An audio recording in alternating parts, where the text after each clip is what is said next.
Bueno, ya tenido la grabación, vamos a empezar con la invocación.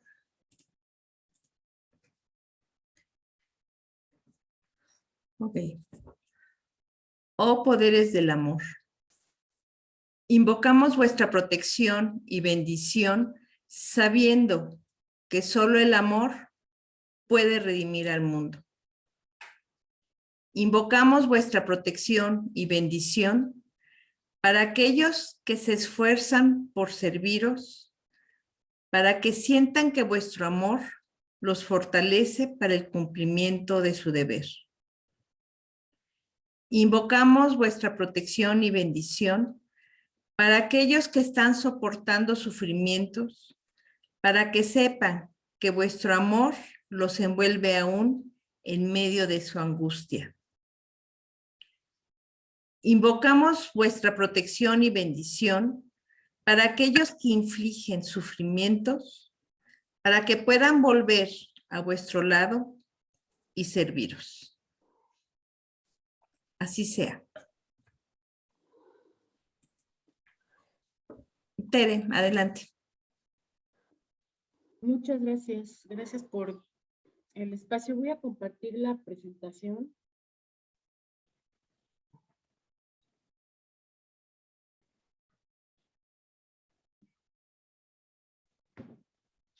Bueno, derivado ahora sí que de la conmemoración que se hizo por ahí el 17, que lo hicimos justo el mismo día, se presentó este fragmento, ¿no? La verdad es que 15 minutos, igual ahorita yo tengo calculado 1 hora, no es tiempo suficiente para hablar de, pues en este caso de Giordano Bruno, como también hay otros, pues hermanos que han sufrido, ¿no? Los embates de defender, no una opinión personal, porque no se defiende una opinión personal cuando se estudia teosofía o las leyes de la naturaleza, se defiende la tradición, ¿no? Entonces, Giordano fue de los pocos hombres que puede decirse en nuestros tiempos, que hay por ahí más adelante voy a mencionar una línea de la tradición, pero se puede decir que en nuestros tiempos fue de los pocos hombres que pudo juntar estas 3 descripciones que se le hacen a la teosofía, ¿no? Por un lado le llamamos ciencia, religión y sabiduría. Por ahí alguien decía que sabiduría o filosofía. Bueno, pues sabemos que la polisemántica de las palabras, filosofía, sabiduría, reflexión, significan lo mismo, ¿no? La verdad es que sí es un poquito extraño que en la sociedad teosófica se le tenga un respeto muy grande a Giordano, pero que se estudie poco la obra, ¿no?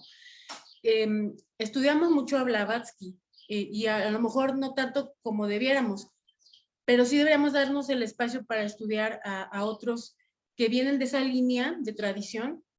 En este caso, Giordano Bruno, su obra casi toda está en italiano y en latín, ¿no?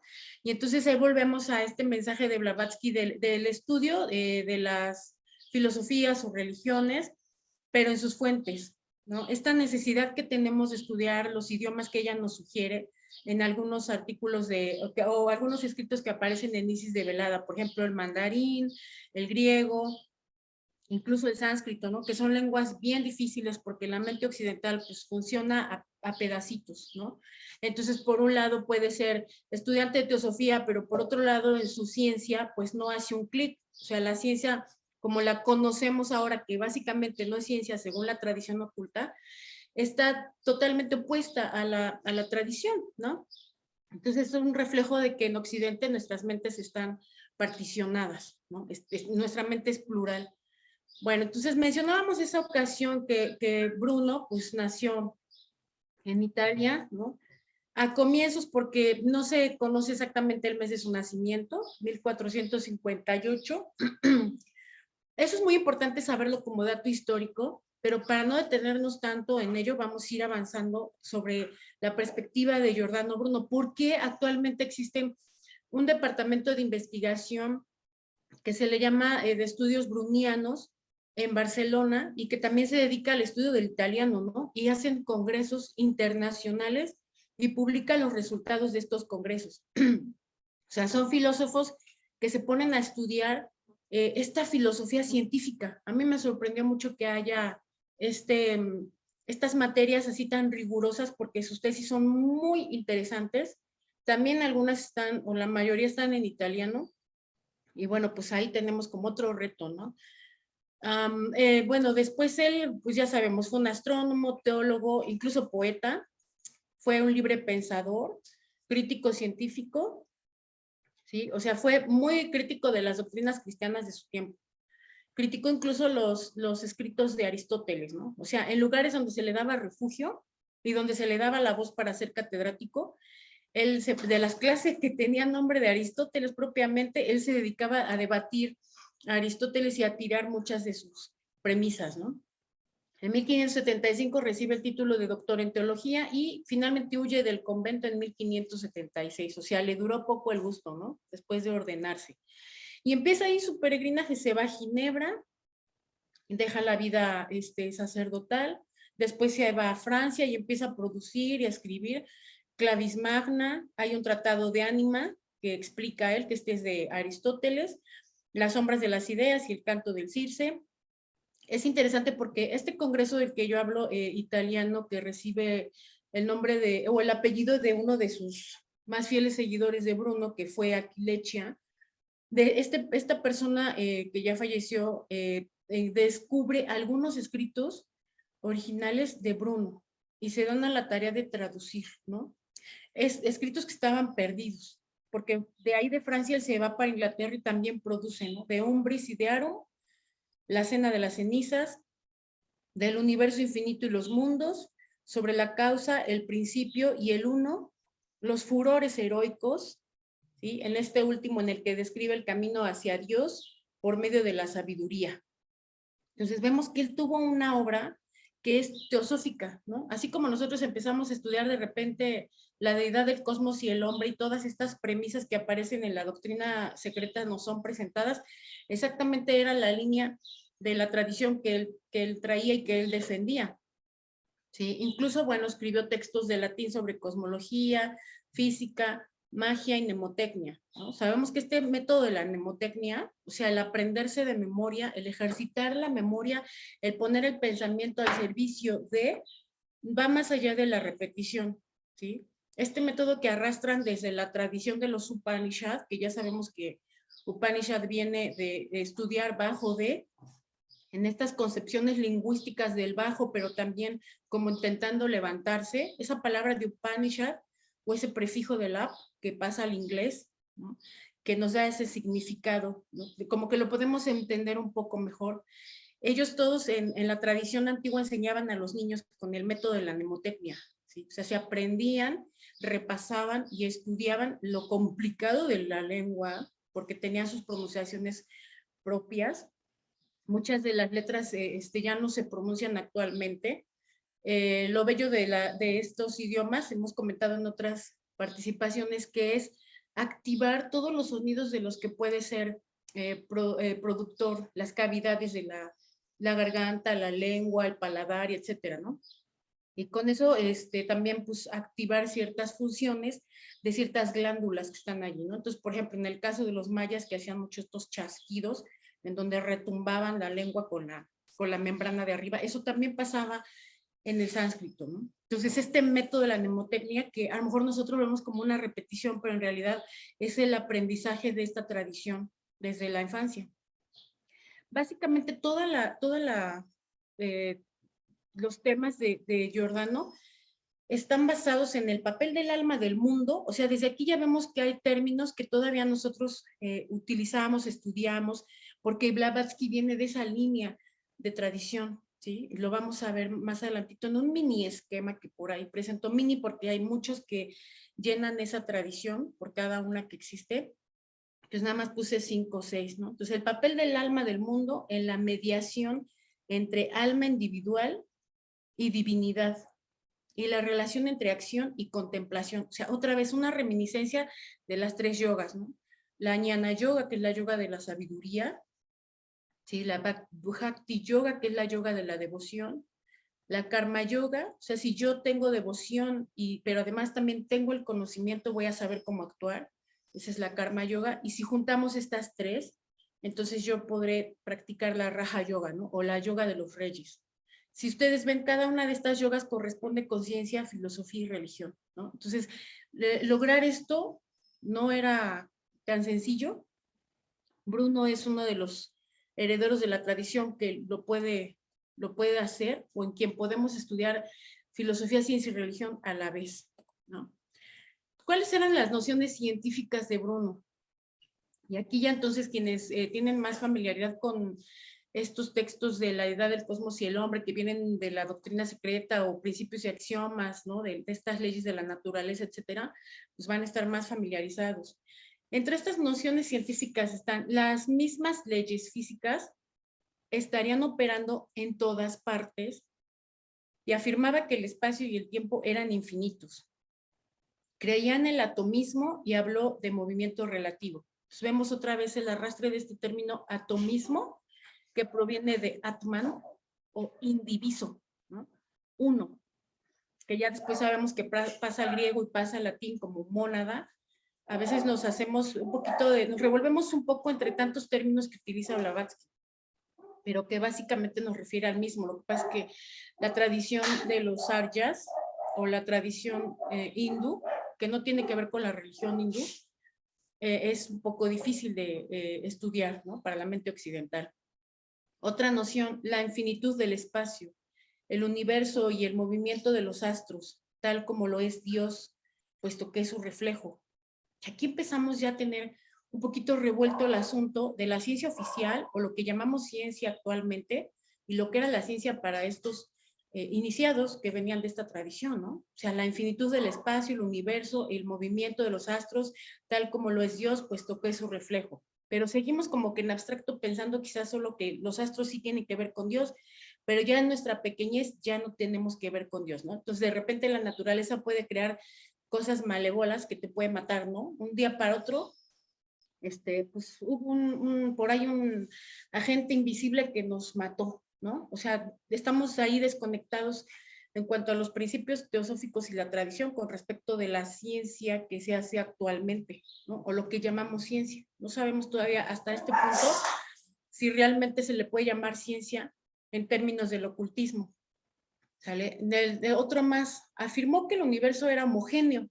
Aquí empezamos ya a aterrizar esos conceptos que tienen que ver con el espacio, pero ya lo empezamos a aterrizar en lo físico, ¿no? Afirmó que el universo era homogéneo, compuesto por agua, tierra, fuego y aire, y que las estrellas no tenían una quinta esencia separada. Entonces, vemos términos, por ejemplo, ¿qué es la quinta esencia? Esta quinta esencia que existe en toda la naturaleza, en las plantas, en los virus, en las bacterias, esta especie de inteligencia que está compuesta por lo que hay detrás de estos principios, ¿no? Del fuego, el aire, las estrellas, es decir, algunos dirían, pues de los elementos de la tabla periódica, ¿no? Pero ¿qué hay detrás de los elementos de la tabla periódica? Estas fuerzas de la naturaleza que nosotros llamamos elementales y que para los de territorio indio son llamados tattvas, ¿no? Tattva está formado por dos palabras, en sánscrito tat, eso, aquello, y la otra parte es tuva, tú, ¿no? Tú eres eso. Entonces vemos que sí, esas primeras premisas que aparecen en la doctrina secreta de que el universo es una gran cosa, están llenas de verdad. Porque entonces mi mente percibe dos líneas, ¿no? Yo puedo ser estudiante de teosofía, por otro lado, tener tremendo miedo a la muerte. Y ya sabemos que el miedo nos puede llevar a cualquier tipo de acto errado, ¿no? O sea, nuestra raza se está caracterizando por ser una raza cruel, nuestra subraza, ¿no? Y este tiempo que es la Kali Yuga, pues también no ayuda demasiado. Entonces sí tenemos que reflexionar, es el quehacer del estudiante de teosofía, reflexionar profundamente en estas premisas que son producto de la reflexión, de la tradición, de estas evidencias de esta larga serie de rishis y de adeptos de los cuales Blavatsky formó parte, ¿no? O sea, todos ellos veían en la luz astral, eran iniciados y por eso es que no se dejaban comprar por un sistema predominante, así fuera que en juego estuviera la propia vida, ¿no? Que es justamente lo que le sucede a Giordano Bruno. Otra más, el Sol es meramente una estrella más, el Sol es más grande que la Tierra giraba alrededor del Sol, la noche y el día son producto de que nuestro planeta gira sobre su propio eje, ¿no? Entonces vemos que para el siglo en el que él empieza a destapar estas premisas, que además tuvo un antecesor, que eso siempre sucede en la tradición, o sea, no, estos emisarios no son enviados solos, siempre tienen alguien que les abre el camino, ¿no? Pues vemos a Platón, que Sócrates fue su maestro, vemos al Nazareno, que fue antecedido por Pablo, por Juan, ¿no? Y así, ¿no? Una larga serie en la que siempre hay como estos emisarios que saben de su destino y que tienen un destino que por cumplir y que lo tienen claramente establecido, ¿no? Ahora, también hablábamos de que Bruno rompe con esta tradición de seguir a Aristóteles, porque la tradición oculta, en un punto, o sea, de Platón, rompe para con Aristóteles, ¿no? O sea, Aristóteles empieza a pensar diferente, a hacer premisas que van en contra de lo que los iniciados estudiaban y descubrían y corroboraban, ¿no? Y entonces, muchos siglos después que esto fue atropellado por Aristóteles y quienes le siguieron, Bruno es el responsable de rescatarlo a través de también Copérnico, ¿no? Y vemos aquí en estos dos recuadros cómo una y otra postura pues, sí eran opuestas, ¿no? Bruno decía la filosofía como percepción del hombre, o sea, la filosofía como percepción del hombre, solo a través de la filosofía, de la sabiduría o de la reflexión, que básicamente es una definición de filosofía, se puede perfeccionar el hombre sin necesidad de un intermediario. Y allí ya era motivo para ser llevado a la horca, a la decapitación, a donde fuera, ¿no? O sea, establecer en un contexto histórico de una clase predominante dirigida por una casta de papas, ¿no? En un territorio tan pequeño donde si se estaba en contra de la corona se desafiaban todas estas reglas, pues ya era motivo suficiente para ser llevado a la horca, ¿no? ¿Cuál otra postura había? Independencia de la filosofía en tanto que es suficiente para hallar la verdad. Insistía sobre el punto, sin intermediarios, ¿no? Otro, la filosofía ciencia. La filosofía ciencia, ¿qué significa eso, no? La filosofía ciencia, o sea, está unida. Cuando llegaron los españoles al territorio que habitamos actualmente, ocurrió algo que para los naturales no era común, ¿no? Se particionó la tradición. Entonces, de repente vemos códices que hablan de la guerra, códices que hablan de la economía, códices religiosos, códices médicos, ¿no? O sea, el códice florentino que está compuesto por tomos es exactamente un ejemplo de la mente partida del occidental, ¿no? Que claro, aquí estamos en Occidente, pero los originarios de acá, aunque también tuvieron digamos, empezaron a degradar esta tradición, pero no estaban al nivel de particionar la cosmovisión, ¿no? Entonces, ¿qué significa? ¿Que filosofía y ciencia básicamente son la misma cosa? Sí. Pero ¿por qué para hacer ciencia ahora no se aplica la filosofía? ¿No? O sea, está todo tan separado que no logramos, a pesar de que estudiamos teosofía, a veces no logramos comprender que está separado, que lo que me presenta el occidente como avance científico, a veces no lo es, ¿no? Y como los paradigmas ahora son más fáciles de perpetuar por las redes sociales, pues menos voy a discernir, ¿no? Entonces aquí empezar como con ciertas palabras clave a reflexionar, ¿no? La filosofía ciencia realmente es la actividad intelectual con la que el hombre conquista la verdad o con la que el furioso trata de cazar a la divinidad, como Giordano le llamaba al hombre que quiere hacerse adepto o que es un buscador y que trasciende esa etapa del buscador para ser un descubridor. ¿De qué? De las leyes de la naturaleza, no solo la física. Así le llamaba Giordano a este hombre, el furioso. Y bueno, contrario a Aristóteles, la cosmología era egocentrista, finitista, jerarquizada, ¿no? O sea, jerarquizada significa que yo como simple mortal no tengo acceso a esas verdades de la naturaleza, necesito un intermediario que va a perpetuar estos estamentos en ese contexto histórico, ¿no? Del movimiento de los patrocinios, los dineros. Por ahí hay una serie muy buena que se llama Los Medici, que pues refleja, ¿no? Retrata un poquito todo esto que estas campañas papales como eran fomentadas y pagadas por los que empezaban a ser banqueros en su tiempo, ¿no? Ya dijimos banqueros, ya sabemos, ¡tin!, ¿no? El concepto extraño del banquero que presta para que seamos prósperos, pero que a la vez pues nos pasa la factura literal, ¿no? Entonces ese contexto histórico es el que aprisiona a Giordano. Y ese contexto histórico, lo más curioso es que no ha desaparecido, se ha recrudecido, y por eso es que muchos preferimos como que camuflearnos entre lo oficial y de repente regresamos a lo esotérico, pero siempre no estoy convencido, entonces me regreso a lo oficial porque no vaya a ser que me vean mal, ¿no? Y ya de por sí soy como medio inadaptado entre los medio inadaptados, y entonces estamos como en un pie el otro. O como hacen algunos académicos, estudian la filosofía oculta, pero no la ven como tal, o sea, no hay una conexión entre la vida de cada uno y la carrera o la profesión o etcétera, ¿no? Entonces también Aristóteles critica aspectos de la concepción de la potencia divina, ¿sí? O por ejemplo la individualización por Bruno, ¿no? En Furores del intelecto posible. Y pues somete la filosofía a la fe, ¿no? Ya vemos que hay algunos diálogos que están bien interesantes, que nos pueden ayudar. Incluso hay un artículo de Blavatsky que yo voy a poner un pedacito para que quien esté más interesado pueda leerlos. Quien tiene diálogos de Platón, por ejemplo, si revisa Gorgias, ¿no? O de la retórica, hay diálogos que no aparecen en estas ediciones de Porrúa, por ejemplo, bueno, los que estamos en México.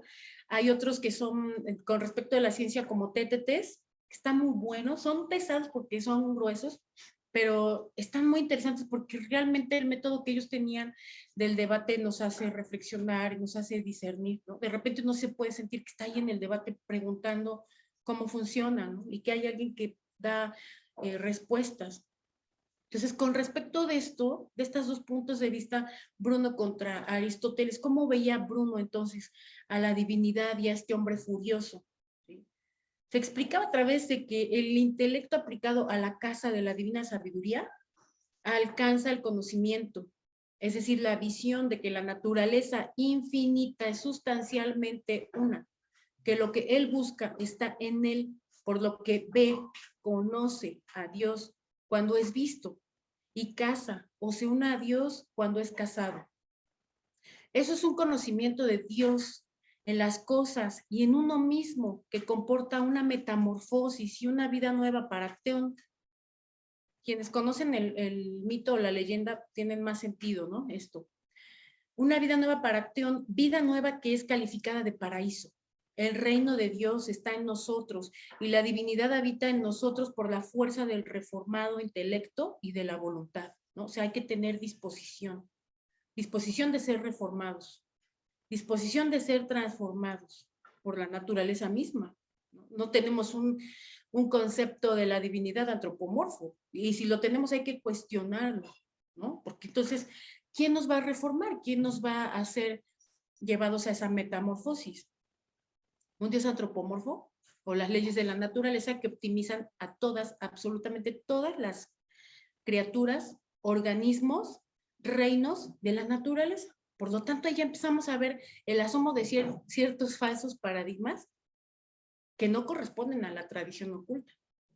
Yo no debo tener miedo a esas metamorfosis, ni a otras criaturas de la naturaleza. O sea, tener un pensamiento de que un animal me enferma siempre y cuando no me lo coma bien hervido, eso es una cosa extraña, ¿no? Eso hay que reflexionar. O sea, ¿por qué pienso que me puede enfermar un animal? Pero siempre y cuando yo lo hierva bien, a cierta temperatura, me lo puedo hasta comer. Me lo puedo untar en una crema, ¿no? O sea, hay cremas que están hechas con, pues, partes de animales, ¿no? No alcanzo a reflexionar en eso.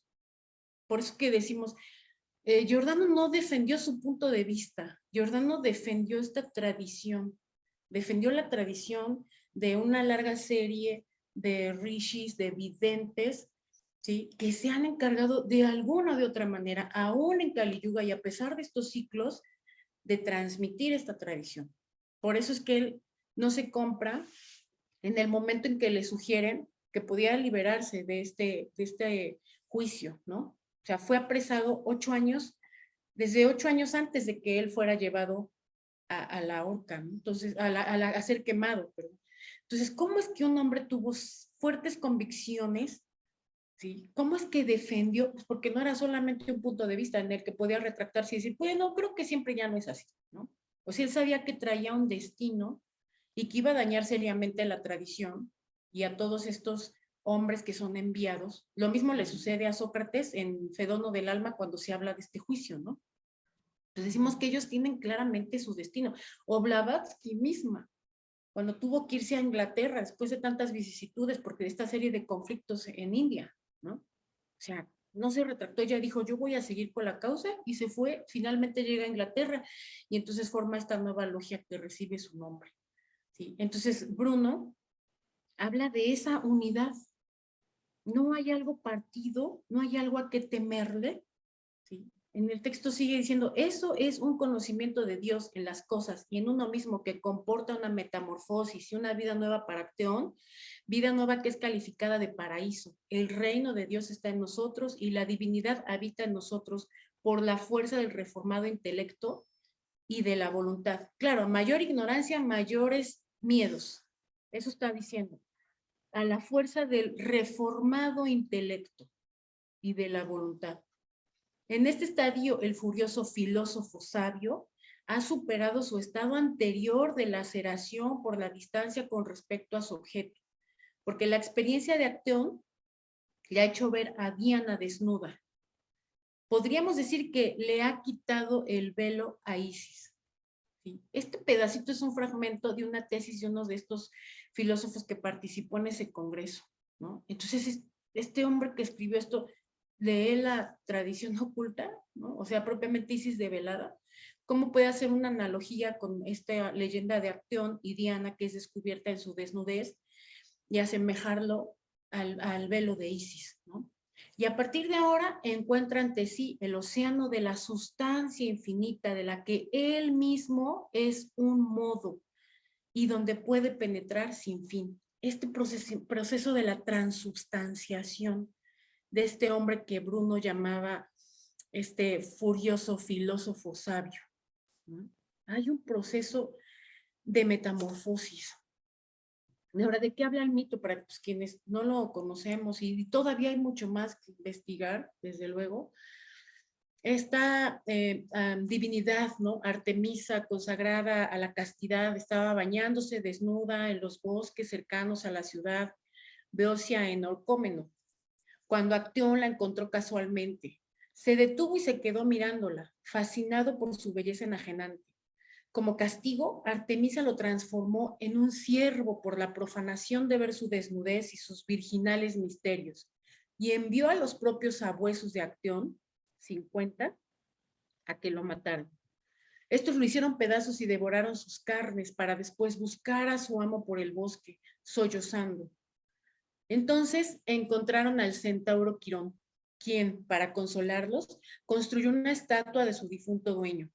Según cuenta Ovidio, en las Metamorfosis, el libro tercero, la diosa estaba acompañada de su séquito de ninfas.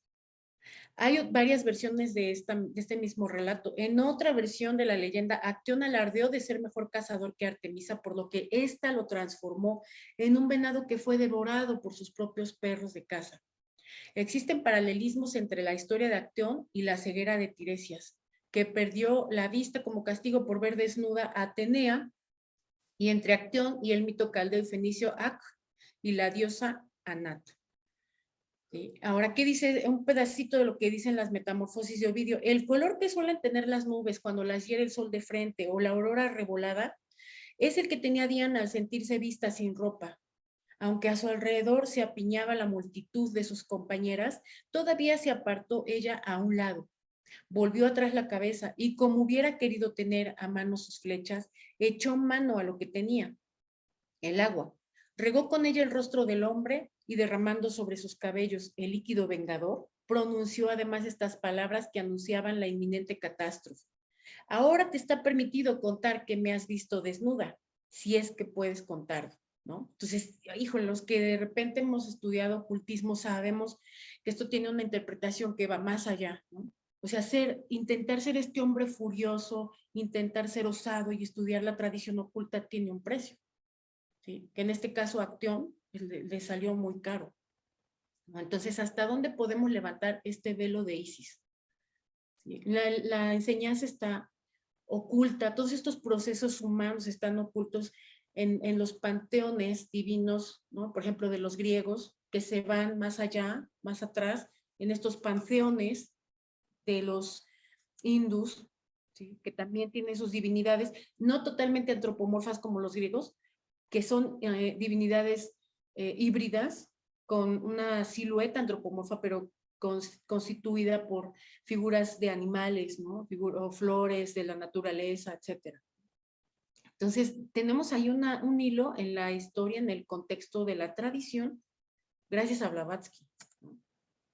Ahora, esta tradición en la que venía Giordano Bruno, en la que él basaba, ¿no? Y lo que le costó finalmente la vida, ¿no? Esa tradición que no era propiamente una opinión, de qué hablaba, ¿no? O cuáles fueron precisamente estas cuestiones que lo llevaron él a la hoguera, ¿no?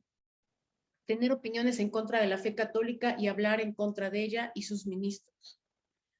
Tener opiniones contrarias a la fe católica sobre la Trinidad, la divinidad de Cristo y la encarnación. Tener opiniones contrarias a la fe católica en relación a Jesús como Cristo. Tener opiniones contrarias a la fe católica en relación a la virginidad de María, la madre de Jesús. O sea, aquí ya vemos que tenemos que ir poco a poco rompiendo paradigmas, ¿no? Si yo tengo un concepto antropomorfo de la divinidad, aquí voy a chocar mucho, ¿no? O sea, yo hubiera chocado con Bruno y es increíble que a 400 años y cacho, quizás todavía en estas generaciones haya quien tenga estas visiones antropomorfas, ¿no? O que anteponga a la estabilidad de la humanidad estos estamentos, estos emporios pues de quienes predominan en su economía, en su territorio, ¿no? O sea, previo a esto que se hablaba de estos conflictos que se están viviendo actualmente, y sabemos muy bien que son por temas personales, ¿no? Apetencias egoístas. Entonces, ¿a dónde nos lleva el tener un sistema, sea pseudo religioso o político, ¿no? Eso es de reflexionar, ¿no? Sobre todo porque se habla de que ni siquiera hemos llegado al primer cuarto de Kali Yuga, ¿no? Una más, tener opiniones contrarias a la fe católica en relación a la transubstanciación y a la misa. ¿Eso qué significa, no? O sea, yo creo que hasta un poquito complicado para quienes pueden profesar estos ritos de la fe católica o que de repente acuden a estas llamadas, ya no son misas, ya son celebraciones eucarísticas donde hay una comunión con una hostia. De repente no se entiende lo que es la transubstanciación, ¿no? Entonces, ¿dónde difería Bruno en ese punto? Pues que no necesitabas de confesarte o de ir a recibir un pan para transubstanciarte, ¿no? O sea, en pocas y complejas palabras, ¿sí? Decir que existen múltiples mundos, ¿de qué hablaba este hombre, no? O sea, si ahora cuesta trabajo decir eso en una cena familiar, no me imagino lo que le pasaba a él hace 400 años y algo, exponer estas premisas, ¿no? Tener opiniones favorables de la transmigración del espíritu en otros seres humanos después de la muerte. Y aquí entramos otra vez a reflexionar, pues hasta el siglo IV, entre comillas, iglesia predominante o la religión predominante en ese tiempo, obviamente en Occidente, porque Oriente, olvídense de esto, ¿no? Ellos siguen con esta línea, dijeran algunos, necia de no usar el cubrebocas porque, ¿para qué lo van a usar, no? O sea, es increíble que no reflexionemos ni siquiera en el punto de que los países más sobrepoblados del mundo no han colapsado, porque además, curiosamente, son los más sucios y no tienen toda esta serie de medidas, más que sanitarias, son como que de adiestramiento, ¿no? Haz esto, no hagas esto, respira así, entra uno, sale uno, o sea, una serie de cosas que te siguen como entrenando, introyectando, donde no cabe la reflexión, no cabe la comparación, no cabe el análisis, ¿no? Entonces, de Oriente nos vamos a olvidar, esto no pasó, esto sigue sin pasar en Oriente.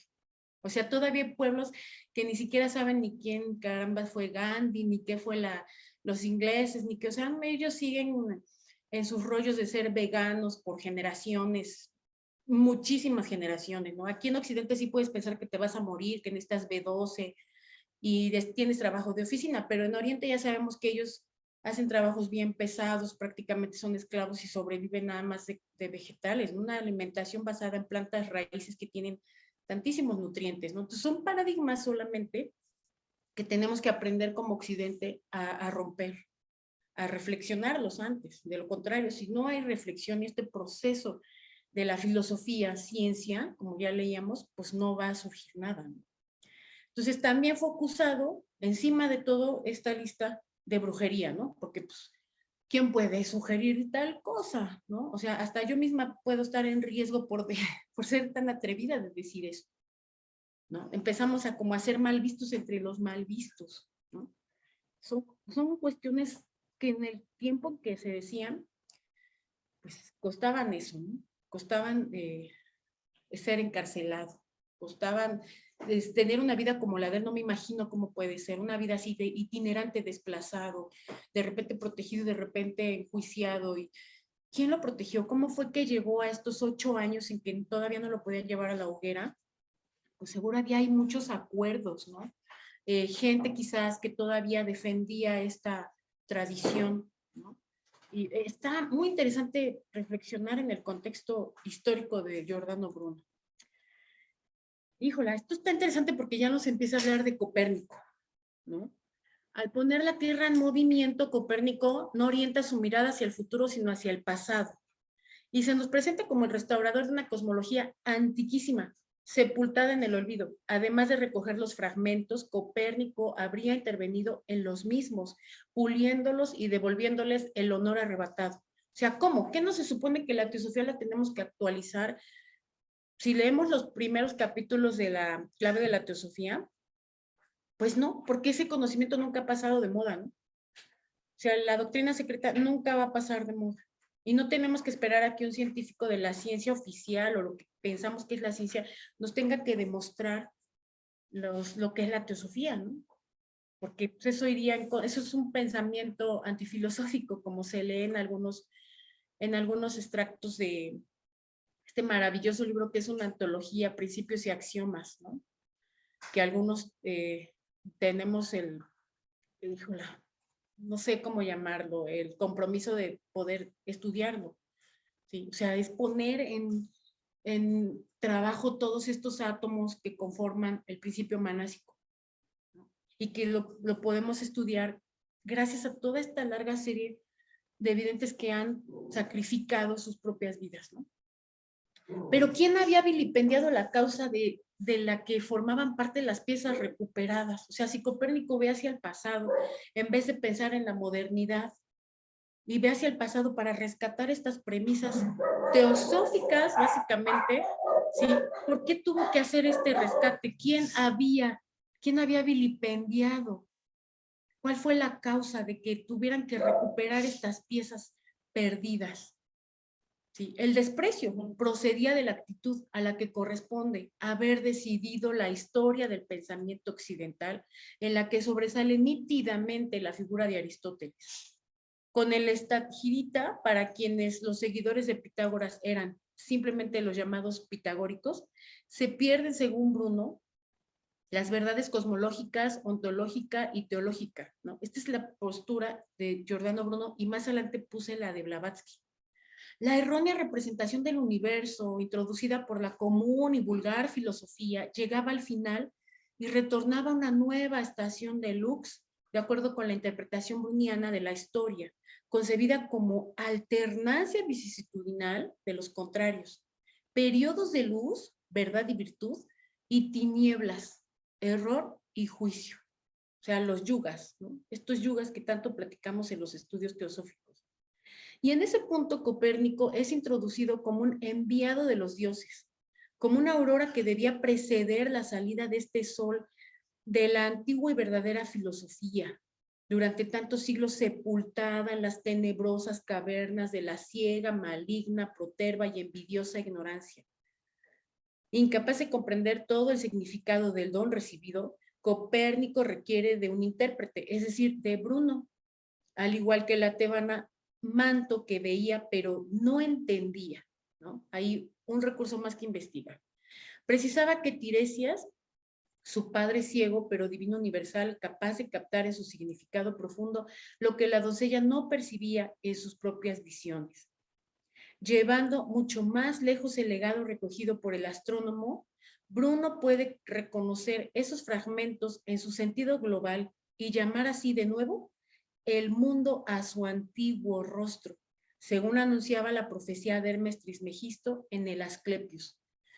Aquí pues, se encontró una traducción, me la pasó Rafa, acerca de esto que dice Hermes en el Asclepius, ¿no? La verdad es que es una... Si ustedes tienen este hilo en el contexto de los egipcios y lo que pasó, como Blavatsky lo menciona, que bueno, hicieron un culto de la personalidad, tan es así que empezaron a momificar los restos, ¿no? Algo que pudo producir edificios que actualmente son tan estudiados, pues no fue más que un acto de culto a la personalidad, incluso post-mortem, ¿no? Entonces, si nosotros leemos esta profecía, va a darnos totalmente el sentido de lo que sucedió con esta gran civilización. Tot dice, ignoras, oh Asclepios, que el Egipto es la imagen del cielo y que es la proyección aquí abajo del orden que reina en las cosas celestes.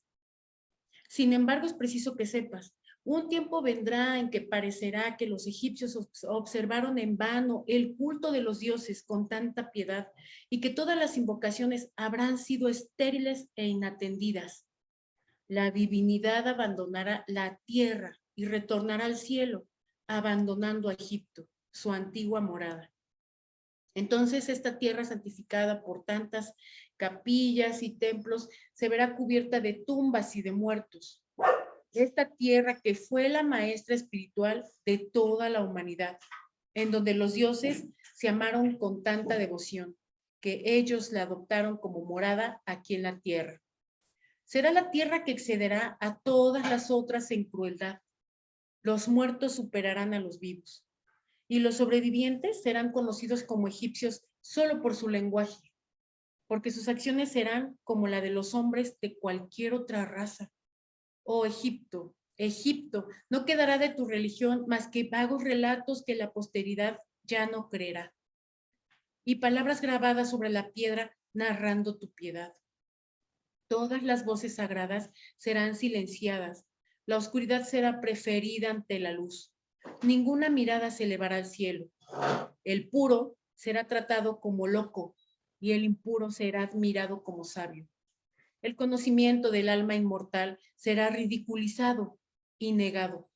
Por eso yo, Hermes Trismegisto, el primer hombre en tener el conocimiento, he inscrito los secretos de los dioses en símbolos sagrados, jeroglíficos, sobre estas estelas de piedra que he ocultado para la humanidad del futuro, que buscará nuestra sagrada sabiduría. Aquí hay tantas claves como las que deja Blavatsky, ¿no? O sea, tenemos que ir a las fuentes. Estudiar la teosofía en sus fuentes es estudiarla en esos jeroglíficos que no solo los egipcios hicieron lenguajes basados en ideogramas o pictogramas. Estas primeras hojas de el prefacio donde aparecen estos dibujos, el círculo con el punto, y luego un círculo dividido a la mitad y luego la cruz, y etcétera, son ideogramas, son jeroglíficos, poseen una serie de enseñanzas que han sido ocultadas para los hombres del futuro de esos egipcios de los que habla aquí esta profecía, ¿no? Entonces, veamos, ya estamos casi terminando. Aristóteles según Blavatsky. Hay un artículo, un texto que aparece, o un fragmento que aparece en Isis de Velada, que también aparece en algunas revistas que fueron editadas por la sección mexicana de la Sociedad Teosófica, esta revista que tuvo, creo que siete ediciones, que se llamó Atmavidya, y que fue sacado de Isis de Velada, y este artículo o este texto se llama Introducción al estudio esotérico de Platón. Y es precisamente una aclaración que tiene que hacer Blavatsky con respecto de la ciencia y la teología, la ciencia como la conocemos, porque acuérdense que ella fue curada varias veces misteriosamente, ¿no? O sea, su médico de cabecera, que en teoría no era tan materialista, dudaba de esos procesos de curación, ¿no? Que ella procesaba.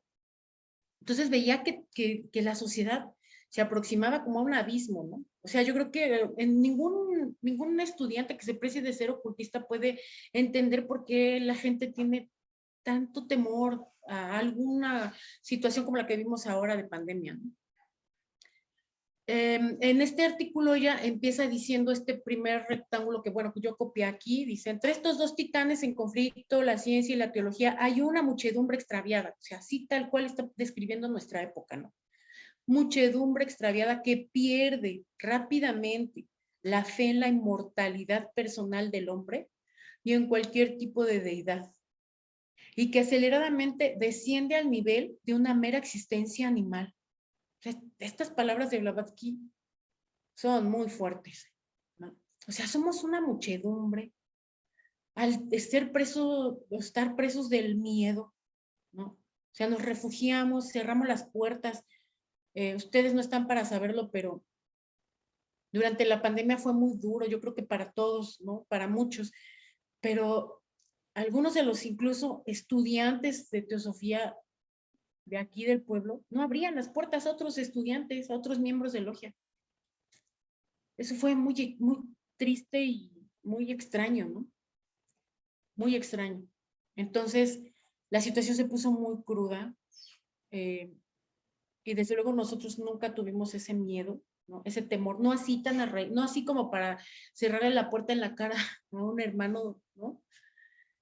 Sí había las dudas al principio, pero pues ahora podemos ver claramente que la estadística no corresponde a un virus de alta peligrosidad, ¿no? Entonces, vemos esto que ella narra y coincide, ¿no? O sea, nos está haciendo llegar aceleradamente estos temores, estos miedos, esta falta de claridad, esta ignorancia, ¿no? Como lo describían en diapositivas anteriores, esta guerra que hay esta lucha que debiera haber contra la ignorancia y no contra otros hermanos, ¿no?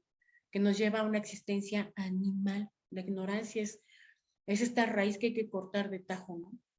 Y ella termina este primer párrafo diciendo, tal es el panorama iluminado por la brillante luz del sol del mediodía de esta era cristiana y científica. Y seguimos estando en esta era cristiana y científica, ¿no? No hemos terminado esta era vulgar, ¿no? Del año 2022. Ella más adelante hace esta disertación de la tradición de Pitágoras, Sócrates, Platón, ¿no? Y en algún punto ella menciona esto de Aristóteles que a mí me dejó con una mejor comprensión, no del todo, porque sí hay más en el texto. Ella dice, pero Aristóteles no era un testigo confiable. Él desfiguró a Platón y casi caricaturizó las doctrinas de Pitágoras. Entonces, concuerda con lo que se menciona acerca de Bruno, que debatía estos escritos de Aristóteles, ¿sí? Porque sabía que Aristóteles había roto con estas premisas, ¿no? Con este hilo de la sabiduría. Y entonces se ve en el deber moral de tratar de corregir el rumbo de la humanidad, ¿no? Y Blavatsky dice después de esa sentencia, ¿no? Hay un canon de interpretación que nos debe guiar en nuestro examen de cada opinión filosófica.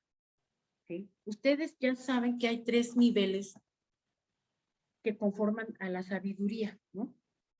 Por un lado es la opinión, o la más inferior es la opinión, para pasar a la ciencia de la tradición oculta, desde luego, para llegar a la iluminación, ¿no? Entonces, cuando nosotros basamos el estudio en opiniones personales, pues estamos no es que no sea válido, pero estamos en el nivel, digamos, más bajo, ¿no?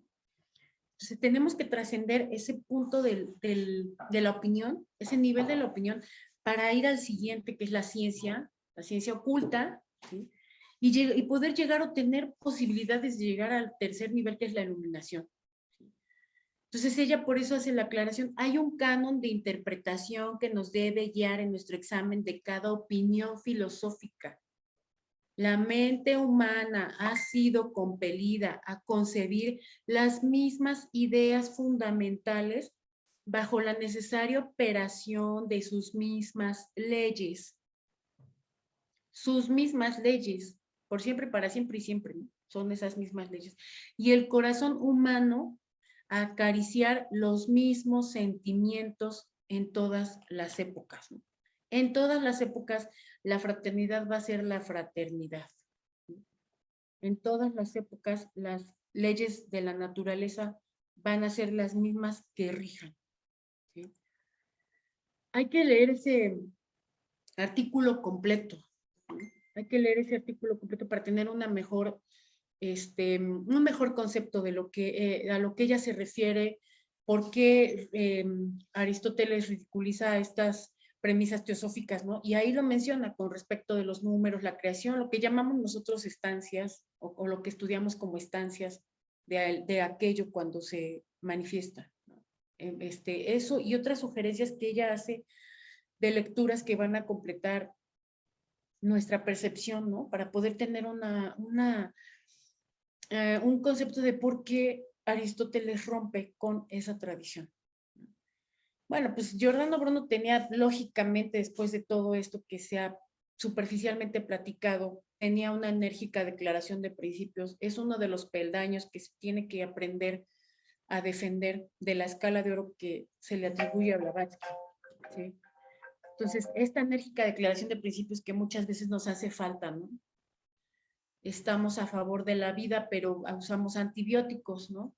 Amamos la vida y la fraternidad, pero los animales, pues, los explotamos, ¿no? Los maltratamos. Son seres que sienten y que para las futuras generaciones y la siguiente cadena planetaria, pues, es la raza humana futura, ¿no? Entonces, tenemos que reflexionar ahí, muy fuertemente, ¿no? Obviamente que esta metamorfosis es algo que no es simple y ay, pues las palabras comprometen, ¿no? Entonces, esa declaración de principios le costó a él, ¿no? En ese texto todavía que explica algunos rasgos del juicio, ¿no? Comenta esto tan monstruoso, ¿no? En la época, lo más común y civilizado, por eso está entre comillas, era que los condenados por herejía fueran primero ejecutados y después su cuerpo quemado. No fue el caso de Giordano Bruno, quien tras una condena de más de 8 años fue quemado vivo el 17 de febrero de 1600 en el campo de Fiori en Roma. Tenía 52 años. Antes de ser quemado en la hoguera, uno de los monjes católicos que lo acompañaba en calidad de verdugos le ofreció un crucifijo para que lo besara. Pero Bruno lo rechazó y dijo que moriría como un mártir y que su alma subiría con el fuego al paraíso. Durante el proceso fue desnudado y atado a un palo. Además, se le aferró una prensa de madera en la lengua para que no pudiese hablar. 3 siglos después, ¿no? O sea, estos mismos que lo enjuician, el 9 de junio de 1889, Giordano Bruno se convertiría oficialmente en uno de los mártires de la libertad de pensamiento y de los nuevos ideales, ¿no? Entonces, como de, es tan fuerte que es un poco, pues, curioso, ¿no? La manera de proceder contra alguien que ve la vida de manera diferente porque pertenece a una serie de iniciados, ¿no? Estas premisas no son opinión de él, ya lo he mencionado muchas veces y creo que sí es necesario aclararlo. Provienen de esta tradición, pero ¿cuál es esa línea de tradición? A veces cuando empezamos a estudiar teosofía no sabemos qué leer, muchos optamos por leer a Blavatsky, yo creo que es una muy buena decisión, ¿no? Porque Blavatsky no es exclusiva de solo léanme a mí, o sea, ella nos hace este hilo conductor en el contexto histórico y nos presenta la tradición en los primeros capítulos de La clave de la teosofía, de qué es la teosofía y de dónde viene. Entonces ya hay una edición muy buena de La clave de la teosofía que al final trae la línea de la tradición con nombres de quienes correspondían con esa tradición. Yo puse apenas unos 4 o 5 por algunas, porque omití unas porque es demasiado. Básicamente es la tradición Arya, que ya saben que es estos sabios que lograron su máximo desarrollo en las subrazas y razas anteriores, ¿no? Entonces ellos empiezan a dejar esto mismo que describe en la profecía, ¿no? Hermes, empiezan a dejar en forma de códices, códigos, pictogramas, dejan esta tradición y que es justo el sánscrito, ¿no? Que no se escribía en un origen, pero que después un filósofo por ahí se ve en la necesidad de escribir la tradición, ¿no? Porque se les estaba olvidando a los hombres de las nuevas generaciones tomar importancia de lo que es su tradición y la cosmovisión. Entonces, la primera es la tradición Arya. Y aquí pertenecen algunos como Aryasanga, Bodhidharma, Gautama, Gautama Buda, Kapila, Krishna, ¿no?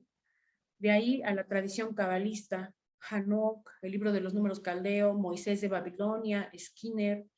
De ahí a la tradición pitagórica, Empédocles, Filolao, Hesiodo, Homero, Parménides, Pitágoras.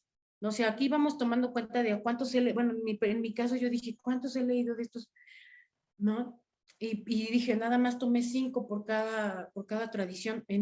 Algunos tienen 40, ¿no? Algunos son todavía subdivididos en escuelas, ¿no? La tradición platónica, Amonio Sacas, Apolo de Tiana, Empédocles, Pitágoras, Platón, Plotino, ¿no? O sea, Pitágoras es estudiar la ciencia filosófica, ¿no? O la filosofía ciencia, las matemáticas. Ahora se van a derecho los que no saben matemáticas, ¿no? O se van a matemáticas los que no saben redactar. O sea, porque la mente occidental está como siempre en pugna, o soy bueno para las matemáticas, o soy bueno para el español y las humanidades, ¿no? La tradición gnóstica, Basílides, la cábala, los cabalistas. Aquí menciona, ya sabemos que cabalistas caldeos, ¿no? Los cristianos, los gnósticos, los esenios, y de ahí pasa a la tradición de los neoplatónicos. Pero también está la escuela de Platón, ¿no? O sea, algunos repiten en la escuela de Platón y neoplatónicos, pero sí hay muchos nuevos nombres que en lo personal no he leído. O sea, yo creo que algunos no están traducidos, ¿no? Hipatía, Orígenes, ¿no? Potamún, Proclo, y ya la tradición esotérica en Occidente, de la que estudiamos más, o debiéramos estudiar más, hay muchísimo escrito. Yo creo que en la mente sí se queda un poco ahí como en deuda, ¿no? La tradición esotérica en Occidente, Bacon, Blavatsky, Agripa, Giordano Bruno, es la misma línea de George, Eliphas Levi, Purker, incluso Paracelso, ¿no? Y si nombramos a Paracelso ya sabemos que tiene que ver con plantas, medicina, cosas de esas que no tienen nada que ver con la medicina como la vemos actualmente, ¿no? O lo que pensamos que es medicina, ¿no? Entonces, Purker por allí, pues igual, ya sabemos que esta rama teosófica que después se convierte en lo que conocemos algunos como la Escuela de Pont Loma, él fue presidente, fue como, digamos, pues tomó la decisión de hacerse hacia ese punto, ¿no?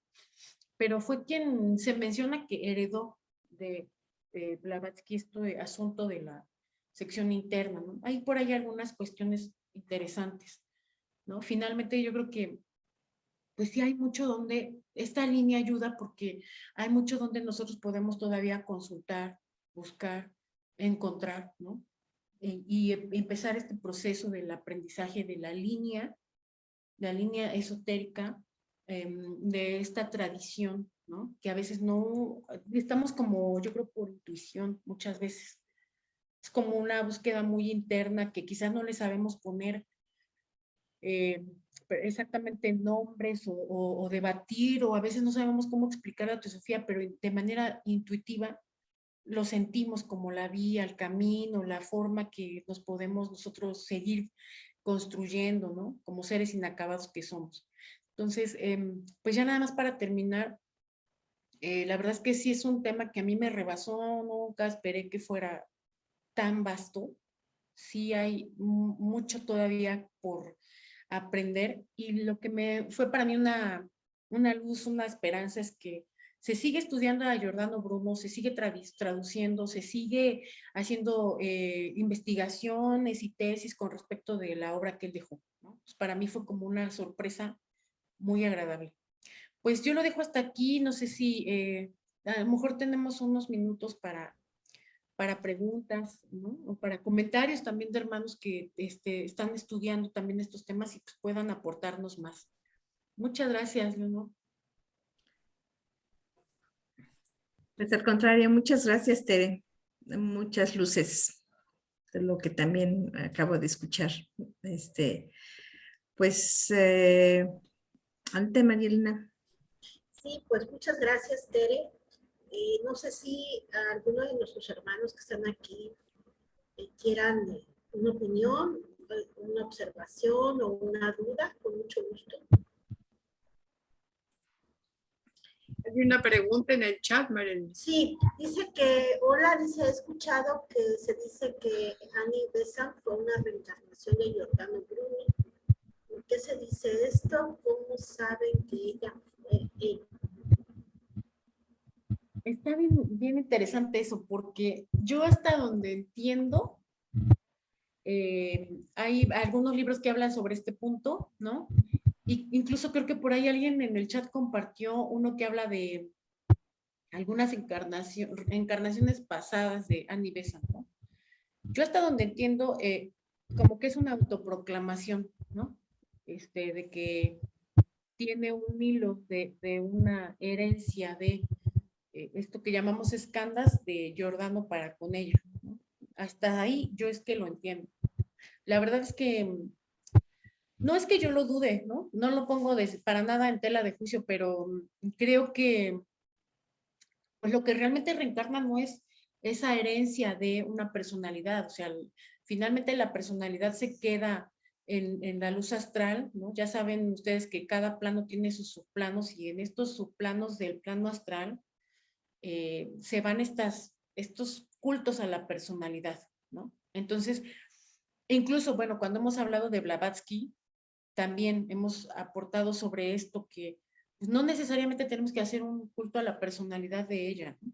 Porque pues, es una línea de encarnaciones sucesivas que desde luego tiene sus bardos, sus periodos de reposo, en donde se van a disgregar todas estas apetencias, estas autoidentificaciones, ¿no? Con la personalidad y cuesta muchísimo, ¿no? O sea, si nosotros como ahora en nuestro tiempo aprendemos a observarnos, nos vamos a dar cuenta que cuesta mucho que un niño se reafirme en la personalidad para después que ya es grande y quiere estudiar teosofía, tú le digas, pues es que siempre no debiste aferrarte tanto porque tú no eres eso, ¿no?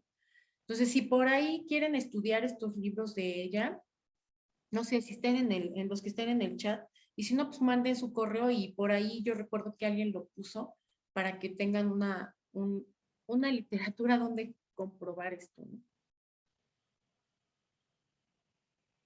Bien, pues muy bien, muchas gracias. Salomón, adelante. Salomón, si tenía apagado el micro. Sí, buenas tardes. Tere, pues mucho gusto de escucharte. Y pues tengo dos preguntitas.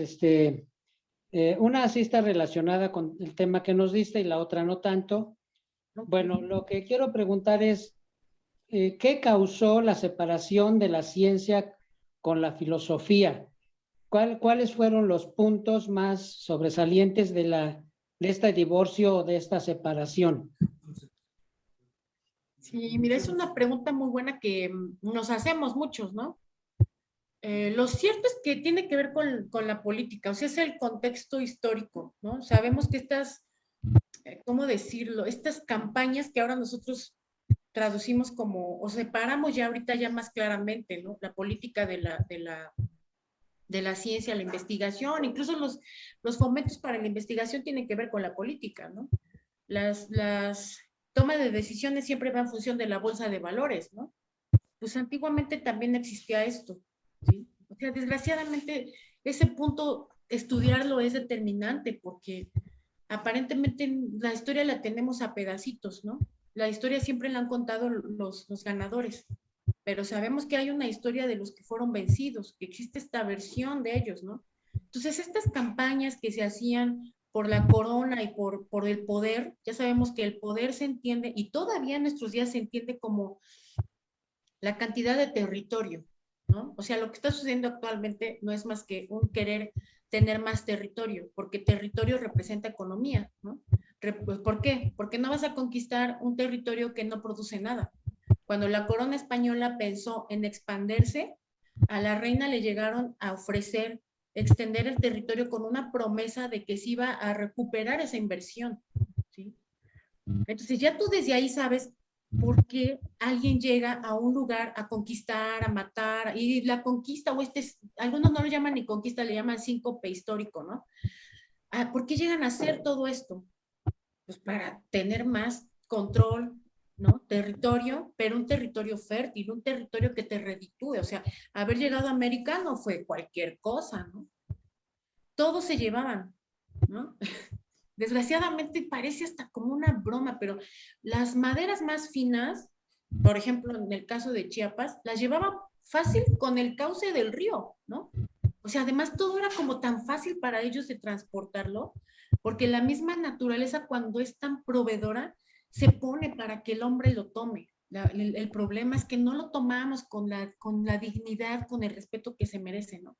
O sea, hay un artículo de Blavatsky que habla sobre la necesidad y lo que es la necesidad y lo que inventamos. Y ella hace una disertación con el buque de vapor. Yo digo, ahora en nuestros días, ¿qué pensaría de los drones, no? O sea, ya estamos en otro rollo, como que produciendo sin mirar el costo. Entonces, hay una lucha por tener más providencia, ¿no? El continente europeo en realidad es un poco o mucho pobre comparado con el continente americano, ¿sí? Entonces necesitan de dónde tomar todos estos insumos para sostener el alto precio que tienen sus vidas. ¿Sí? O sea, en una cosa tan delicada, la sobreproducción de ropa. Hay personas actualmente, casi son comunidades de veganos o vegetarianos, que hacen estas rondas de ropa de segunda mano. Y ya no lo haces porque no te alcance para pagar una prenda nueva, sino porque hay una sobreproducción de ropa. O sea, ¿a dónde nos va a llevar esta sobreproducción de todo? En términos de economía de la naturaleza, muchos hablan de la economía de la naturaleza, pero no dejamos de ir por la hamburguesa al McDonald's cuando esa carne representa un proceso de una explotación animal. Es más, se producen animales que ya no tienen, les cortan picos y patas, ¿no? O sea, esa sobreproducción, esa explotación del hombre para el hombre y del hombre a todos los reinos, o sea, si es capaz de explotar al hombre, imagínate a los animales. Entonces, estos intereses económicos de algunos pocos propician, fomentan, perpetúan que nosotros no nos demos cuenta que eso está sucediendo. Y además somos bombardeados eternamente, somos bombardeados por los medios de comunicación. Entonces, si nosotros observamos la historia, nos vamos a dar cuenta que básicamente el orden mundial estuvo primero en el clero, luego estuvo en la casta de la enseñanza, ¿no? O los profesores. Tenían hasta el derecho de golpear a tus hijos si no ponían atención en la escuela, ¿no? O sea, ¿cuántos no hemos escuchado narraciones de que nos llevaban con el maestro a los abuelitos y hasta el papá llevaba la vara para que el maestro le pegara si se portaba mal, ¿no? También fue un orden que se estableció después del orden del clero o de lo religioso. Y finalmente ahora, ¿quién es quien impone esos modos de pensar? El otro estamento, que es los médicos, ¿no? La Organización Mundial de la Salud sustituyó, es decir, quitó a los profesores y quitó al clero. O sea, llegó para quedarse. Porque todos estamos pendientes de ahora qué va a decir la Organización Mundial de la Salud. ¿Ya puedo salir sin el cubrebocas? ¿No? Entonces, si sí me vacuno, entonces sí puedo salir. No, entonces, ¿para qué me voy a vacunar? O sea, no llegamos a ese punto de reflexión, porque son instaurados. O sea, imagínate, ¿en cuántos años han sido instaurados estos paradigmas? Han tomado décadas. Hay cartas de relación en México, o sea, los que llegaron por parte de la corona española se dieron cuenta que en México eran muy rigurosos y toda América para la alimentación. Un ejemplo, ¿no? No comían, obviamente no había carnes rojas y comían unas que otras carnes por mero ritual a lo largo del año, o sea, no era diario. Un niño era educado desde pequeñito, empezaba con media tortilla, hasta que llegaba a ser adulto ya comía 2 tortillas, no más. Entonces los españoles llegan y como forma de conquista también empiezan a cambiar su forma de alimentarse, pero los naturales no se dejaban. Ellos no se dejaban porque sabían que en el control de la alimentación estaba la penitencia, estaba la meditación, estaba el aprendizaje. O sea, ellos comían ciertas verduras, ciertas cosas que hacían que los átomos manásicos se activaran, ¿no? O sea, cosas que son naranjas, por ejemplo, el cempasúchil lo comían, ¿no? Cosas que tienen que ver con la activación de ciertos elementales en la naturaleza. Eso lo hacían ellos. Entonces hay cartas de relación de españoles que escribían a la corona, o sea, a España, para que ellos dieran un permiso a los naturales de aquí para que comieran más, ¿no? O sea, eso no les importaba a los naturales. ¿Cómo hicieron todas estas campañas? Empezaron a asociar la alimentación con la prosperidad. Ah, si tú no comes carne eres pobre. ¿Sale? Entonces vas cambiando paradigmas. Rompes un paradigma y lo sustituyes por otro. Entonces, si nosotros analizamos esos paradigmas de cuando hace 40 años los abuelos se enfermaban, un ejemplo, se enfermaban de diabetes porque se habían enojado, eso tiene pleno sentido, ¿sí? Porque hablaba de los shocks biológicos, o sea, estas eventualidades inesperadas. Eso es un shock biológico, según lo sostiene Hammer, por ejemplo, que es un médico de la medicina germánica, así le llaman, pero no tiene nada que ver con fármacos, absolutamente. ¿Sí? Que él trató de rescatar esa tradición de los médicos ocultistas. Si nosotros leemos su vida, él fue encarcelado, fue expulsado de su país, le quitaron la cédula profesional, su casa la volteaban al revés a cada rato, se metían y robaban documentos, etcétera, ¿no? Y por ahí él dejó una especie de escuela, no es más que una herencia a otros que han querido acercarse a estudiar eso, ¿sí? Pero todavía no se le ha comprendido. Él tiene 3, 4 años que murió, creo que fue justo antes de la pandemia, pero hay quienes siguen estudiando y esa línea viene de Paracelso. Entonces tú te metes, por ahí yo escuché un comentario de un expositor, de alguien que dio una charla así virtual, y me pareció una muy buena respuesta, porque es difícil romper paradigmas, y él contestó, porque cada paradigma representa escuelas que tienen partidarios, así lo dijo él. Y si tú te metes con esa línea, es decir, con esa escuela, tú te metes con los partidarios, ¿sí? Entonces sí es delicado porque, pues no han visto en Facebook, por ejemplo, alguien dice algo en contra de Annie Besant y ¡pras!, ¿no? Todos salen así como que The Walking Dead, quién sabe de dónde, y todos se, no, pero esto, pero cuando ves ya son 70, 100 comentarios y dices, no, qué flojera, no quiero ni leer, ¿no? Y alguien se mete con otro por allí y otra vez, ¿no? Entonces sí hay partidarios, nos hacemos sectarios. A eso súmale campañas, dinero, ¿no? Territorio, eso siempre ha existido. Entonces vean esta serie, a mí no me gusta recomendar cosas de la tele porque casi no la vemos, pero esta serie de los Medici me pareció un buen intento de mostrar qué pasaba, ¿no? Ese contexto histórico, que también si vemos la película de Francisco de Asís, Hermano Sol, Hermana Luna, también se van a dar cuenta en qué terreno se metió él, ¿no? Cuando finalmente va a ver al Papa y le dice al Papa que la manera que tenían ellos de vivir era imposible porque la gente se moría de hambre mientras ellos estaban a todo dar, y su precio fue muy caro, ¿no? Pero ¿cómo le pagaron a Francisco de Asís? Él se va a las cruzadas y cuando él regresa, el clero ya había secularizado el franciscanismo y ya había comprado a todos los seguidores de Francisco de Asís. Entonces regresa y ya los ve bañaditos, ¿no? Ya los ve peinaditos, ya los ve. O sea, eso siempre ha sucedido en la historia. Pero el nuevo orden mundial está establecido ya por estos, dice Garnier, videntes de la bata blanca. ¿Vale? Tú quieres saber qué te va a pasar, ve al médico. Y te va a decir, usted tiene esto y le va a pasar esto y aquello. ¿Y de dónde lo está viendo? En la luz astral, ¿no? O sea, ¿por qué sucede esto? ¿Por qué hay esta mala comprensión de los temas que nosotros como estudiosos de ocultismo debiéramos tener más claro? Porque claro que tenemos esa línea de tradición y claro que está escrito, pero no es suficiente para que rompamos el paradigma.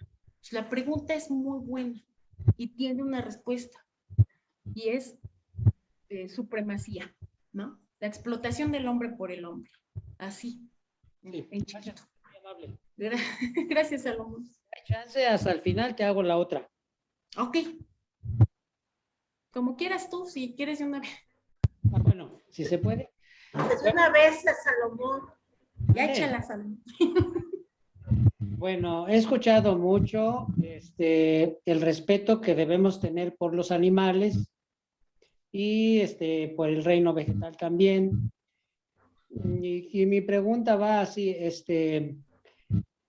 ¿no debe el hombre administrar el reino animal y el vegetal? Bueno, hasta el mineral, ¿no? ¿O debe de dejar que estos reinos se desarrollen así como vienen, como son naturales?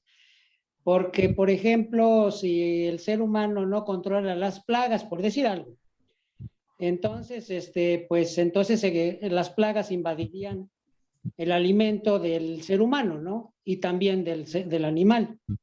Entonces, mi pregunta es, ¿debe el hombre o no intervenir en la producción? Bueno, ¿en cuánto se reproducen los animales para que, porque los mismos animales podrían, perdón, las mismas plagas o cierto tipo de animales podrían extinguir otros animales? Entonces, ¿hasta qué punto el hombre debe de organizar, por decir, de controlar, organizar al reino animal y el vegetal? Porque en Suecia sí se hace, sí hay un control de lo que son los animales y los vegetales. Entonces, no sé tu opinión, por favor. Gracias. Y muchas Gracias, gracias. Salomón. Gracias a ti. Está buena la pregunta, fíjate, porque si nosotros contestamos que sí debe el hombre, pues entonces estamos apostando por un sistema, o sea, tenemos un concepto de un sistema antropocentrista y ya sabemos que eso es antifilosófico y antiteosófico, ¿sí? O sea, lo que hace Blavatsky al traernos otra vez la tradición oculta, o sea, es esta mirada que echa al pasado como Copérnico, ¿no? Para dejar esa humillación que sufrió, esa caricaturización que sufrió la tradición, ¿no?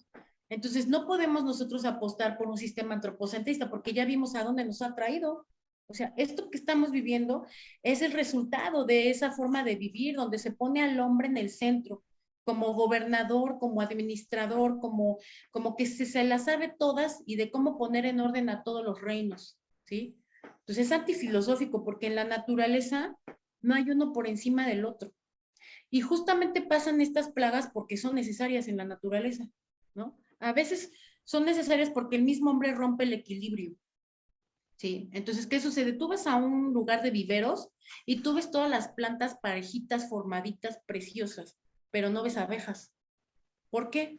Porque el hombre se encargó de administrar esas plantas, de hacerlas crecer, porque las va a vender, porque si no ve un interés económico, no lo va a hacer. Por eso dice Blavatsky, es mejor aquel hombre que riega el jardín de su vecino que el propio, ¿no? También tienes que regar el propio, pero el que se preocupa por la naturaleza por sí misma, no para sacar un beneficio económico, ¿sí? Entonces, difícilmente el hombre, entre comillas, actual, va a hacer algo si no recibe una retribución económica. Entonces, lo delicado de que no haya abejas es que o sea, ya no tiene caso que las plantas tengan flores, porque la función de que una planta tenga flor es ser polinizadora. Y lo que estamos haciendo al ponerle químicos, abonos y pesticidas es alterar esa planta, es drogarla. Cuando nosotros compramos una planta de un vivero, llega a la casa drogada, la planta llega sobreproduciendo flores que no sirven para nada porque su objetivo es polinizar. O sea, los chinos acabaron con las abejas porque las veían como nocivas. Entonces, acabaron con todas. Había flores, pero no había abejas por los pesticidas. ¿Y qué hicieron? Cuando se dieron cuenta del grave error que cometieron, tuvieron que contratar gente que polinizaba flor por flor con varillas, así se trepaban escaleras y las polinizaban. Pararon por un tiempo el uso de pesticidas y de químicos. ¿Cómo causamos eso? Porque no observamos la naturaleza. Somos animales, o a los humanos somos animales que ni siquiera vemos de manera correcta. Una abeja no se pierde en la tridimensión, huele hasta donde vaya, ella sigue teniendo una vista periférica en una especie de sistema cartesiano en la tridimensión en donde no se pierde. Entonces es atraída por las flores, por los colores. Ella tiene los colores básicos, pero además ve el ultravioleta. Sus mezclas que ella hace de colores son impresionantes. Entonces es atraída por esa luminosidad de las flores y cuando llega, ¿qué crees? Tiene pesticidas.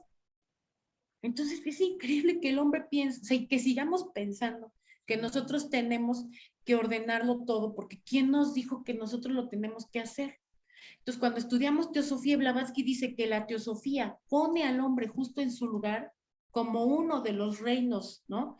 En donde ya se está haciendo autoconsciente. Es decir, que antes del reino humano no éramos autoconscientes, ¿no?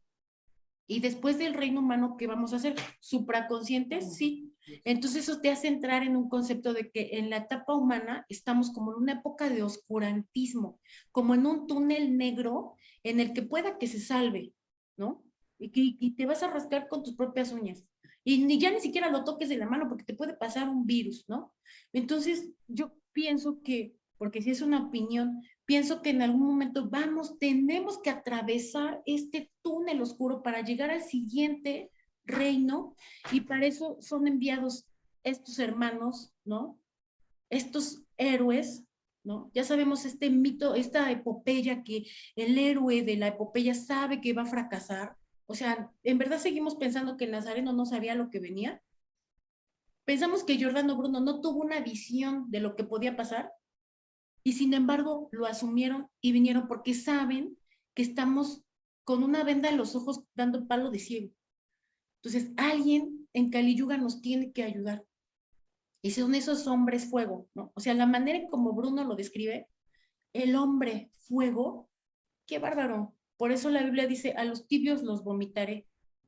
Tiene que haber un fuego incesante dentro de alguien para que ese diga en alguna encarnación, así nos lo explicaba un hermano, Gautama Buda no se hizo en una vida.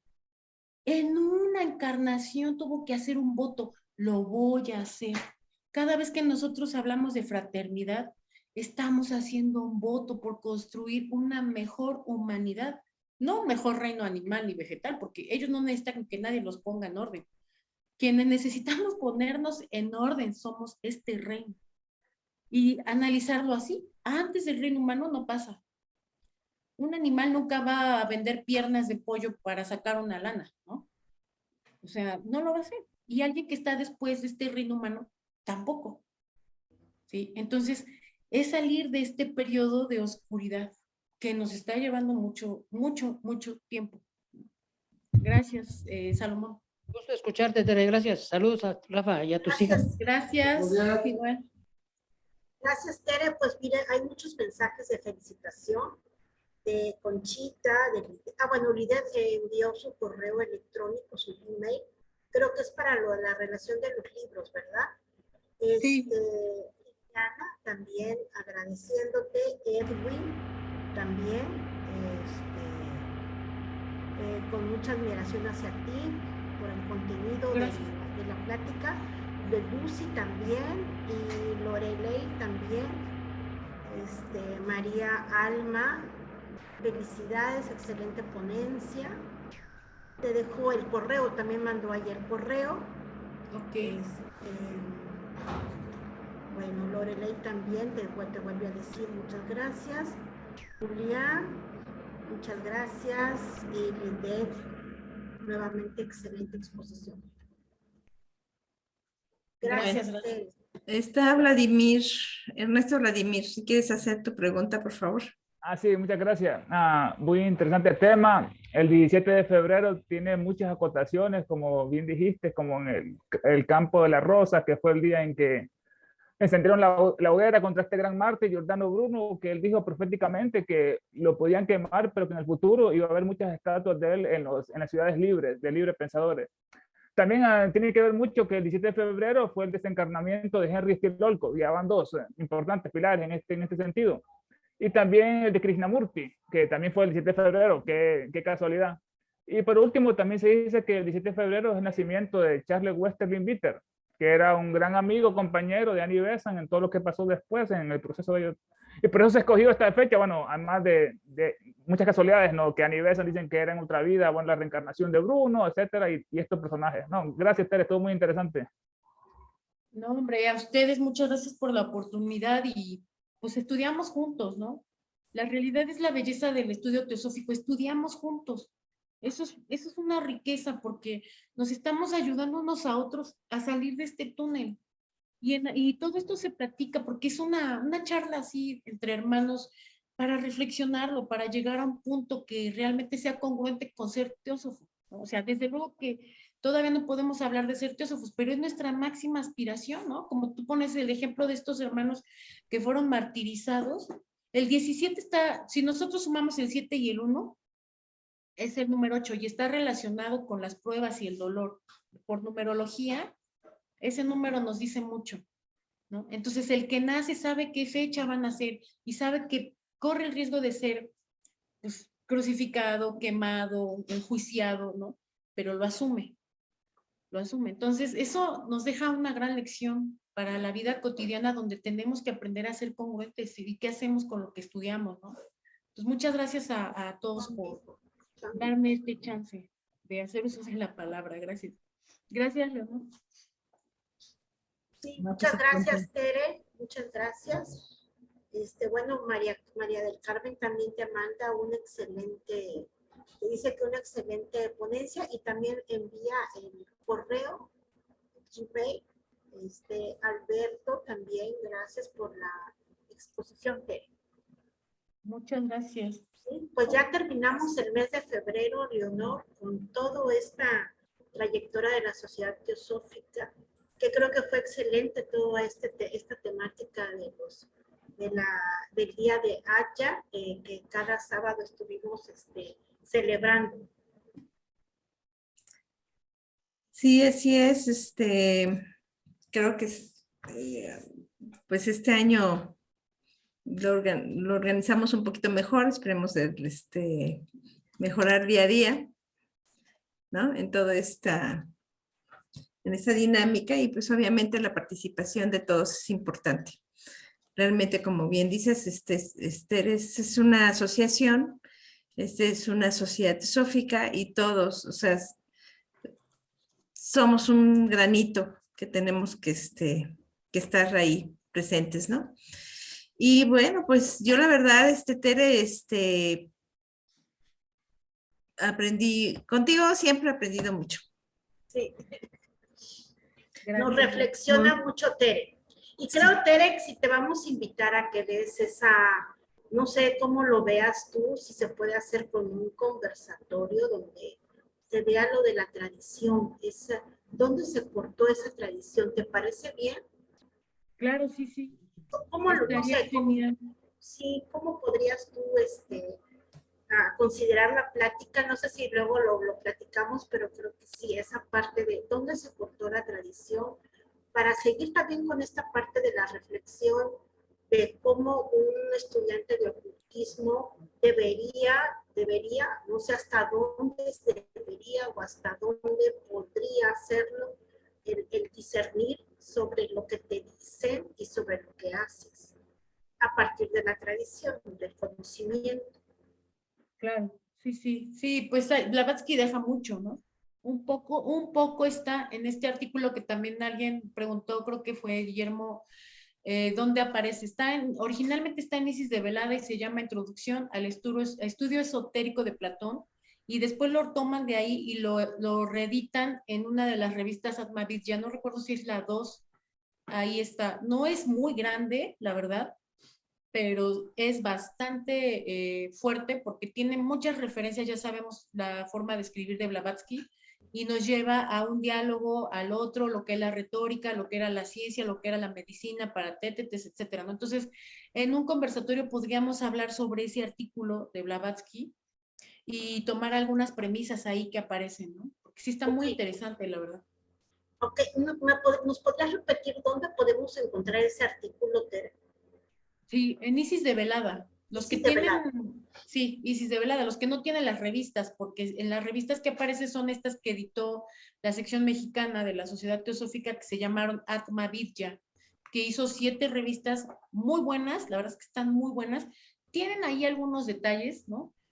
Nada más con respecto del sánscrito, en donde se toma un Upanishad, que es una traducción inglesa, pero los artículos que ellos replican de la obra de Blavatsky es excelente, la revista es muy buena. Entonces, quienes tengan la revista, pues de ahí. Pero tiene un nombre en específico el artículo. Sí, el artículo el nombre es Introducción al estudio esotérico de Platón. Así se llama. Y en la portada del artículo tiene ahí un templo griego. Sí. Está en la revista. Bueno, ya nos ayude a estudiar las matemáticas y todas estas leyes de la física. La verdad es que... Pero sí aparece en Isis de Velada es la página 11 a la 22 de la edición original de 1877, ¿vale? De Pasadena, California, de 1979. Es ahí donde originalmente aparece. Ok, De Isis de Velada. ok. Muy bien, muchísimas. Yo creo que entonces vamos a hacer esa plática, Tere, y vamos a compartir el artículo, lo vamos a buscar y Claro. compartirlo para un previo estudio antes de la plática. ¿Les parece bien?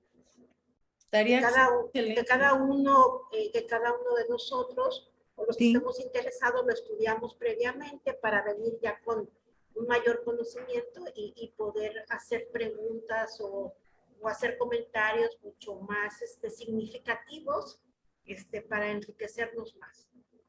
Excelente, Perfecto. Sí, ok. Pues excelente. muchísimas gracias a todos. No, no, no. Gracias, Gracias. Leonor. Gracias. Gracias, Ok. Tere. De veras que, claro, este día está apartado porque siempre te va muy bien. Sí. Gracias por participar y por estar acá con nosotros. Gracias, Leonor. Gracias, Tere. Gracias, Tere. Muchas gracias. Muchas gracias, Tere. Gracias. Ahora ya entendí por qué las abejas se paran de una orquídea amarilla. Siempre llegan a una orquídea amarilla las abejas a mi terracita. Ahora ya sé que pues, es por el color. Sí. Así es. Sí, los únicos que nos perdemos somos nosotros, por eso ya necesitamos el Google Maps, ¿no? Y aún así nos perdemos, estamos perdidos. Pues sí. Bueno, pues la verdad, agradezco mucho a Fer, aquí a María Elena y a todos los que estamos aquí, ya están. Ay, no hice, Conchita, Marcela, Yasmina. no hice como siempre por estar tan metida en la plática, la promoción para mañana de la oración de sanación. Siempre hago la invitación mañana a las 6 de la tarde en el mismo canal de siempre, con el mismo Zoom y la misma clave. Por andar yo muy metida con Tere en su plática, se me olvidó poner. Pues es que nos dejaste muy, yo creo que muy reflexivo todo lo que nos dijiste. Muchas gracias, Tere, de veras. Gracias. ¿Sí lo van a subir? Gracias. Sí, ahora sí lo voy a subir. Ya les juro que ahorita ya me voy a poner a trabajar. María Carmen, gracias. Sí, yo quiero leerlo. Gracias. A José Luis. Que como no tienes que trabajo, ¿no? No, pues si no, le voy a pedir aquí a José Luis que está subiendo todos los de la FTI, ¿no? En su canal, en la canal del FTI. Inscríbanse también en el canal de la Federación. Ah, entonces Sí, gracias. ¿No? Aquí Sí, José Se Luis llama de Colombia. América Teosófica. Sí, A ver.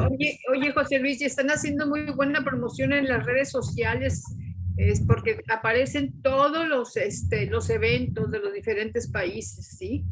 Muy felicidades, no sé quién será el encargado de hacerlo, pero está muy buena la promoción. Qué bueno, estamos trabajando en eso para difundir la teosofía. Gracias. Sí, en Instagram aparece todo, ¿sí? Todo. Sí, pues bueno. Y Pues muchas tenemos gracias. Facebook, Instagram. Muy bien. Pues muchas gracias por estar aquí con nosotros. La próxima semana a la misma hora, aquí estamos.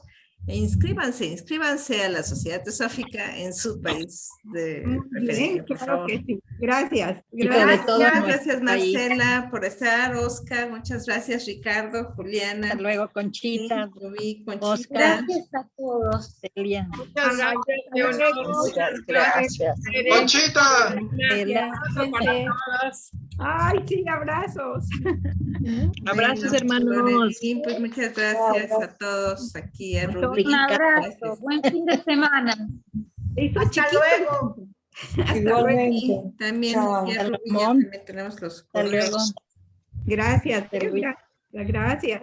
Hasta mañana. Bueno, hasta Hasta mañana. Gracias a todos. Que tengamos Buenas buen noches. día, noche. Buenas noches. Bye. Gracias. Adiós. Besos, abrazos. Bye. Bye.